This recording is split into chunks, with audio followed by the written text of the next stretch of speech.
आज का lecture Indian councils act of 1909 पर बेस होगा और आज का जो लेक्चर है वो काफी इंपॉर्टेंट है। ये लेक्चर नंबर 9 है पॉलिटी का और हम पॉलिटी की सीरीज कर रहे हैं यूपीपीसीएस टारगेट 2024 के लिए। तो अब हम अपना लेक्चर स्टार्ट करते हैं। आज का जो लेक्चर है इससे काफी क्वेश्चन पूछे जा सकते हैं क्योंकि ये लेक्चर मेंस के पॉइंट ऑफ व्यू से भी काफी इंपॉर्टेंट है। तो सबसे पहला हमारा जो पहला पॉइंट है ये है कि इस एक्ट को मॉर्ले मिंटो रिफॉर्म भी बोला जाता था। मॉर्ले मिंटो रिफॉर्म क्यों बोला जाता था?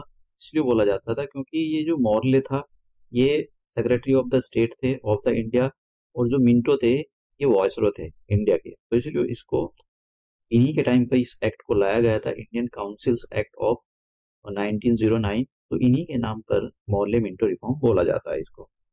अब मैं यहाँ पर थोड़ा सा आपको एक ओवरव्यू देना चाहता हूँ कि इसके अंदर जो एक्ट था वो किन किन चीजों को मतलब इस एक्ट को जो लाया गया था वो किस किस पर्पज से लाया गया था। देखो, एक तो इसका मेन पर्पज ये था कि जो इंडियन नेशनल कांग्रेस का जो फॉर्मेशन हुआ था 1885 में, एक तो इनको खुश करना था ये एक्ट लाकर, और दूसरा जो अंग्रेज थे डिवाइड एंड रूल की पॉलिसी को फॉलो कर रहे थे।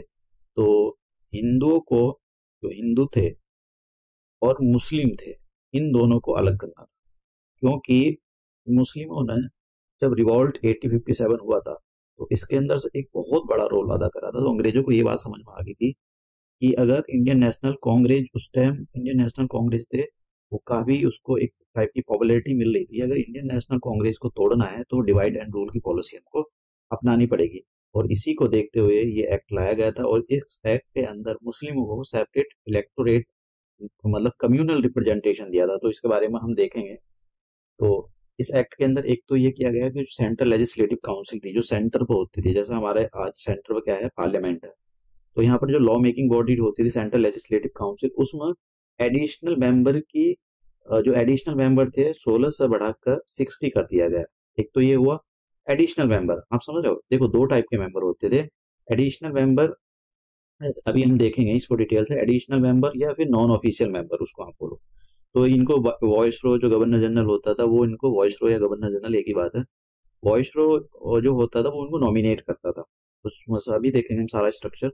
और जो स्टेट लेवल पर होती थी प्रोविंशियल लेजिस्लेटिव काउंसिल, उसमें भी जो एडिशनल मेंबर होते थे उनकी जो एक नंबर था वो बढ़ा दिया गया था। हालांकि ये सबके लिए अलग अलग था, जैसे मद्रास के लिए अलग था, बंगाल के लिए अलग था, सबके लिए ये नंबर अलग अलग था। तो यहाँ पर आपको बस ये जनरल सा पॉइंट याद रखना है कि ये तो वैसे याद करने की जरूरत नहीं है, लेकिन फिर भी हो सकता है कि पीसीएस वाले मुश्किल बना दे पेपर।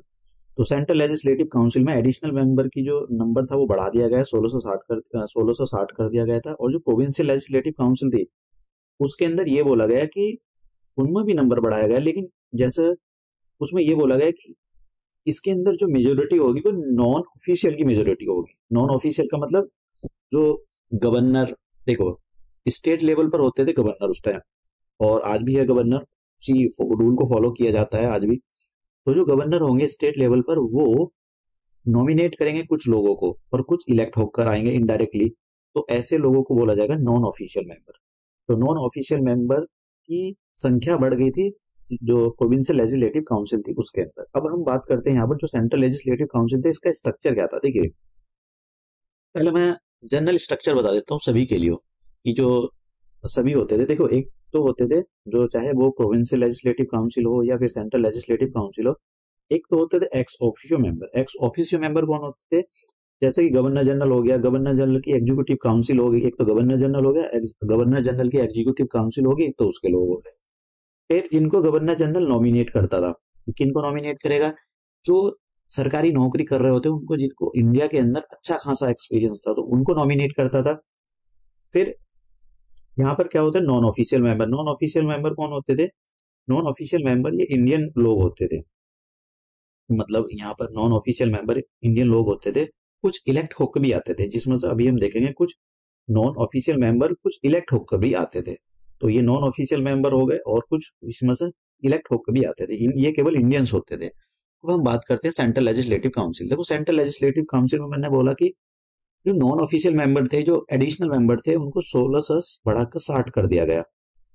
अब देखो, लेकिन यहाँ तो नंबर ये लिखा हुआ है 69। जो सेंट्रल लेजिस्लेटिव काउंसिल थी, जब ये एक्ट लाया गया है, तो इसमें टोटल मेंबर 69 थे। 60 तो हो गए सॉरी 9 तो हो गए थे जो गवर्नर जनरल था। इसकी जो एग्जीक्यूटिव काउंसिल, एक तो इसकी एग्जीक्यूटिव काउंसिल होती है गवर्नर जनरल की, एक खुद गवर्नर जनरल हो गया, एक इसने एक्स्ट्रा ऑर्डिनरी मेंबर रख रखा था। मतलब 9 लोग तो यही हो गए, ये तो रहेंगे ही रहेंगे। फिर 28 मेंबर ऐसे होंगे जिनको गवर्नर जनरल नॉमिनेट करेगा, जो सरकारी नौकरी कर रहे होंगे, जिनको अच्छा खासा एक्सपीरियंस था इंडिया के अंदर, इंडिया की पॉलिटिक्स के बारे में वो अच्छा खासा जानते थे, और ईस्ट इंडिया कंपनी में जो काम करते आ रहे थे और जिनको काफी एक्सपीरियंस भी था। और 32 मेंबर्स ऐसे होंगे नॉन ऑफिशियल मेंबर। अब ये जो नॉन ऑफिशियल मेंबर है, इसमें से 5 तो गवर्नर जनरल नॉमिनेट करेगा, ठीक है, और 27 का इलेक्शन होगा। इलेक्शन कैसा होगा? इलेक्शन ऐसा नहीं होगा जैसे आज की डेट में स्टेट में इलेक्शन होते हैं, तो जिनकी एज 18 साल से ज्यादा होती है वो वोट डालने के लिए जाते हैं। ऐसा इलेक्शन नहीं था। इसमें क्या है, जो लोग टैक्स देते थे उस टाइम, या जो अमीर थे, उनको बोला गया कि भाई आप ही इलेक्शन करोगे, मतलब आप ही इलेक्शन में पार्टिसिपेट करोगे। मतलब इनडायरेक्ट इलेक्शन का प्रोविजन था उस टाइम पर। और यहाँ पर ये काफी इंपॉर्टेंट है कि क्लास और इंटरेस्ट, मतलब ये जो इसमें जो 32 लोग थे, और इसमें 27 लोगों को और इलेक्ट होकर आते थे, इनडायरेक्टली इलेक्ट होकर आते थे। डायरेक्ट इलेक्शन नहीं होते। इनडायरेक्ट इलेक्शन का मतलब ये होता है कि जिसके अंदर आम जनता पार्टिसिपेट ना करे। डायरेक्ट इलेक्शन का मतलब ये होता है जिसके अंदर आम जनता पार्टिसिपेट करे, कि जिनकी एज 18 साल से ज्यादा है वो जाएगा वोट डालेगा। जैसे कि अभी 2024 में प्राइम मिनिस्टर जो जनरल इलेक्शन होने वाले हैं, तो उसमें सभी जिनकी एज 18 साल से ऊपर है वो वोटिंग करेंगे। तो ऐसा राइट नहीं था उस टाइम पे। और एक बात और, कि इसमें क्वेश्चन यहाँ बहुत इंपॉर्टेंट क्वेश्चन बनते हैं कि अभी भी किसी को भी, जो जनरल लोग थे, जो पब्लिक थी, कॉमन मैन थे, उनको वोटिंग राइट नहीं दिए गए थे कि भाई ठीक है हम वोट डाल सकते हो। बस केवल जो लैंडलॉर्ड होते थे, ठीक है, जो अच्छी क्लास होती थी, बस अच्छी खासी जमीन होती, जो टैक्स भरते थे, उन्हीं को वोट डालने का अधिकार था। वही अपने रिप्रेजेंटेटिव यहाँ पर जो सेंट्रल लेजिस्लेटिव काउंसिल है इनमें भेजते थे। और यह मद्रास प्रेसिडेंसी हो गया, बॉम्बे प्रेसिडेंसी हो गया, और बंगाल प्रेसिडेंसी होती, तो ये अपने लोग यहाँ पर भेजते थे, जो सेंट्रल लेजिस्लेटिव काउंसिल है। तो ये काफी इंपॉर्टेंट प्रोविजन था। और इस एक्ट में एक अच्छी बात ये हुई, जैसे पिछला वाला जो इंडियन काउंसिल एक्ट मैंने बताया था 1892, तो उसके अंदर इलेक्शन जैसे शब्दों का यूज नहीं हुआ था वहां पर, ठीक है। लेकिन यहाँ पर जो इलेक्टेटिव, मतलब जो इलेक्शन जैसे जो एक इलेक्ट होकर जो लोग आएंगे, इस प्रिंसिपल को इन्होंने अप्रूव कर दिया था। मगर ठीक है भाई, इनडायरेक्ट इलेक्शन का प्रोविजन अब हो गया है, तो ये काफी अच्छा पॉइंट है। ये याद रखना है कि इनडायरेक्ट इलेक्शन का प्रोविजन था, किसी भी आम जनता को वोट डालने का अधिकार नहीं था। कोई भी आम लोग वोट नहीं डाल सकता था। केवल वहां पर जो एक सोसाइटी थी, जो लैंड लॉर्ड थे, या फिर अच्छे खासे जिनके पास जो टैक्स भरते थे, वही यहाँ पर वोटिंग कर सकते थे। अब दूसरा, इसमें जो लेजिस्लेटिव काउंसिल थी, दोनों, कौन सी, एक तो सेंटर पर बनी हुई और जो प्रोविंसेस पर, जो स्टेट लेवल पर बनी हुई, उनको थोड़े से मतलब इनके जो दायरा था इनको बढ़ा दिया गया, कि भाई एक तो सप्लीमेंट्री क्वेश्चन पूछ सकते हैं। पिछले वाले एक्ट में मैंने 1892 के अंदर ये बताया था कि ये बजट को डिस्कस कर सकते हैं, ठीक है, लेकिन उसको वोट नहीं डाल सकते, और ना सप्लीमेंट्री क्वेश्चन पूछ सकते। यहाँ पर ये बोल दिया कि भाई ठीक है, आप बजट भी डिस्कस कर सकते हो, और बजट पर कोई रेजोल्यूशन भी ला सकते हो। मान लो कि बजट का कोई पार्ट, मान लो कि इन्होंने बोल दिया कि भाई 20 लाख रुपए है इंडियन एजुकेशन पर लाने हैं, लेकिन अब मान लो इसको वोटिंग में पूछा जाएगा कि क्या भाई इससे सभी सहमत है, तो कुछ लोग मान लो मेजोरिटी से कहते हैं कि भाई ठीक है हम इससे सहमत नहीं है, इसको कट कर दो, तो इसको पोर्शन को कट कर दिया जाएगा। तो ऐसा रेजोल्यूशन ले आते थे। और सप्लीमेंट्री क्वेश्चन भी पूछे जाते थे। अब ये अलाउ करते हैं कि भाई आप सप्लीमेंट्री क्वेश्चन भी पूछ सकते हो। तो ये लेजिस्लेटिव काउंसिल जो है, इनकी जो है जो फंक्शन है, इनके फंक्शन को बढ़ा दिया। दूसरा, ये बहुत इंपॉर्टेंट है, सॉरी, कम्यून ये एक ये काफी पॉइंट इंपॉर्टेंट। पहली बार जैसे गवर्नर जनरल होता था, इसकी एग्जीक्यूटिव काउंसिल होती थी। देखो, दो काउंसिल होती थी, एक तो हो गई लेजिस्लेटिव काउंसिल, ठीक है, एक तो लेजिस्लेटिव काउंसिल और एक एग्जीक्यूटिव काउंसिल।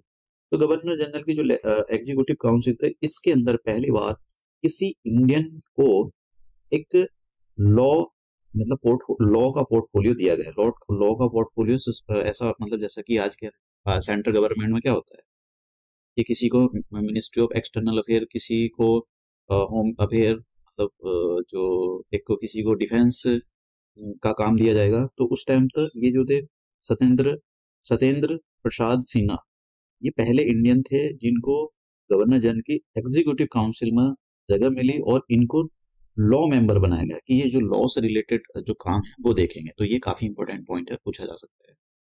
अब बात करते हैं कम्युनल रिप्रेजेंटेशन। कम्युनल रिप्रेजेंटेशन से पहले ये कम्युनल रिप्रेजेंटेशन क्यों आया था, इससे पहले थोड़ा सा बैकग्राउंड जानना जरूरी है। देखिए, कम्युनल रिप्रेजेंटेशन इसीलिए आया था, एक तो इसमें कहीं ना कहीं इंडियन नेशनल कांग्रेस का फेलियर ही था और अंग्रेजों की डिवाइड एंड रूल पॉलिसी थी।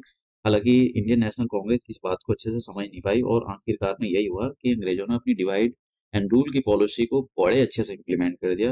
हिंदू और मुस्लिमों के बीच में फूट डालकर आज का जो मॉडर्न पाकिस्तान है और इंडिया है, वो उसी का एक कहीं ना कहीं उसी का रिजल्ट है। क्योंकि इंडियन नेशनल कांग्रेस अगर इस बात को समझ जाती तो एक हिंदू मुस्लिम यूनिटी बनाकर रखनी चाहिए थी। क्योंकि जो इंडियन नेशनल कांग्रेस थी उसके अंदर मोस्टली एलिट लोग थे, मतलब जो डिप्रेस क्लासेस थी या मुस्लिम थे, उनके लिए मतलब एक टाइप से उनको नेग्लेक्ट करके चलते थे ये लोग। तो उसकी वजह से उनको भी लग गया कि भाई मुस्लिमों के जो राइट हैं वो नहीं मिल पाएंगे। अगर हम इंडियन नेशनल कांग्रेस में रहेंगे तो मुस्लिमों का कुछ नहीं हो पाएगा, मुस्लिम बस एक कठपुतली की तरह यूज होंगे। इसलिए उन्होंने एक अपने लिए एक संगठन का एक वो भी किया था, संगठन बनाया था, मुस्लिम लीग ऑर्गेनाइजेशन। इसको ऑल इंडिया मुस्लिम लीग बोला जाता है या केवल आप मुस्लिम लीग बोल सकते हो। तो सबसे पहले 1 अक्टूबर 1906 को क्या होता है कि आगा खान, ये जो थे आगा खान, ये अगुवाई कर रहे थे। तो ये 35 लोगों के साथ, इसमें सारे एलिट लोग थे, ये शिमला जाते हैं। शिमला क्यों जाते हैं? क्योंकि उस टाइम पर जो वॉइसरॉय थे लॉर्ड मिंटो, वो शिमला में रह रहे थे। वहां पर जाते हैं और वहां से बोलते हैं कि भाई आप मुस्लिमों के राइट्स हैं उनके लिए कुछ थोड़ा सा हमको और मतलब कुछ राहत दो, क्योंकि मुस्लिम मुस्लिम जो है वो काफी पिछड़े हुए हैं और हमको यहाँ की जो पॉलिटिक्स में उसमें रिप्रेजेंटेशन दो। रिप्रेजेंटेशन का मतलब ये होता है कि भाई हमको भी अपना अधिकार मांगने का मतलब अपने अधिकार रखने का पूरा हक है लोगों के साथ। तो इन्होंने अंग्रेज तो डिवाइड एंड रूल की पॉलिसी के लिए हमेशा घूमते रहते थे कि कहीं से हमको कुछ सुराग मिल जाए। तो इनको इंडियन नेशनल कांग्रेस में एक खामी नजर आ गई कि भैया एक काम करते हैं, ये जो मुस्लिम हैं, इन लोगों को हम कम्युनल रिप्रेजेंटेशन दे देते हैं। कम्युनल रिप्रेजेंटेशन का मतलब ये कि जो मुस्लिम कैंडिडेट इलेक्शन में खड़ा होगा केवल उसी को मुस्लिम वोट उसी उसको केवल मुस्लिम ही वोट देंगे। जो मुस्लिम कम्युनिटी है वही वोटिंग करेगी, हिंदू हिंदू या सिख कम्युनिटी वोटिंग नहीं करेगी। तो ये एक प्रोविजन इन्होंने कर दिया। फिर उसके बाद में 1 अक्टूबर, ये ज्यादा काफी इंपॉर्टेंट है। ये आपसे पूछा जाता है कि ये शिमला डेपुटेशन क्या है, या शिमला डेपुटेशन को कौन लीड कर रहे थे, या शिमला डेपुटेशन कब भेजा गया था, तो ये बहुत जरूरी है। तो एक तो 1 अक्टूबर 1906 को शिमला डेपुटेशन शिमला में भेजा गया था। उस टाइम पर बॉस रहे थे हमारे लॉर्ड मिंटो। और ये जो शिमला डेपुटेशन था ये 35 लोगों का एक मेंबर था, जिसकी अगुवाई आगा खान कर रहे थे। तो एक बात ये याद। दूसरी बात, फिर उसके कुछ ही टाइम के बाद ही 1906 में ही ऑल इंडिया मुस्लिम लीग का फॉर्मेशन हो जाता है। तो आप समझ रहे हैं, मुस्लिम लीग जो मुस्लिम कम्युनिटी वो धीरे धीरे अपना ऑर्गेनाइजेशन बना रही है और उसने बना भी लिया 1906 में, 30 दिसंबर 1906 में। तो इसी चीज को देखते हुए अंग्रेजों के हाथ में एक बहुत बड़ा मुद्दा हाथ लग गया कि भाई हम ठीक है, इस मुद्दे को बनाकर अंग्रेज जो मुस्लिम कम्युनिटी थी उनके लिए सेपरेट इलेक्टोरेट ला देते हैं। सेपरेट इलेक्टोरेट का मतलब यही हो गया था कि मुस्लिम को केवल मुस्लिम ही वोट करेंगे। अगर मुस्लिम मेंबर को इलेक्शन में खड़ा होता था कि उसको केवल मुस्लिम ही वोट करेंगे। इसी को बोला जाता है communal representation for the Muslim. तो आज की डेट में इंडिया में नहीं है कम्युनल रिप्रेजेंटेशन। आज क्या होता है, चाहे कोई मुस्लिम हो, ठीक है, मान लो कोई कैंडिडेट है, अब ये चाहे हिंदू हो या मुस्लिम हो, इसको सब वोट करेंगे, हिंदू भी करेंगे, मुस्लिम भी करेंगे, सिख भी करेंगे, कुछ भी। तो उसका धर्म से कोई लेना देना नहीं होता, कि ऐसा नहीं है कि वो हिंदू है तो हिंदू ही उसको वोट करेंगे या मुस्लिम है तो मुस्लिम ही वोट करेंगे, ऐसा अब कुछ नहीं है। तो ये जो आज का लेक्चर है इसमें बहुत सारे क्वेश्चन बन जाते हैं। इसमें एक क्वेश्चन यही बन जाता है कि भाई क्या जनरल जो कॉमन मैन था उसको यहाँ पर वोट डालने का अधिकार दिया गया था, या किस एक्ट के अंदर कम्युनल रिप्रेजेंटेशन लाया गया था मुस्लिमों के लिए। और आपको हाँ, ये भी ऐसा पूछा जाता है, who is the father of the communal electorate. तो आपको आंसर पता होना चाहिए, लॉर्ड मिंटो। ठीक है, तो ऐसे ऐसे क्वेश्चन पूछे जाते हैं पीसीएस के अंदर। तो इसके अंदर जितने भी जो था इम्पोर्टेंट पॉइंट थे मैंने सारे कवर कर लिए। तो अब मिलते हैं नेक्स्ट लेक्चर के अंदर।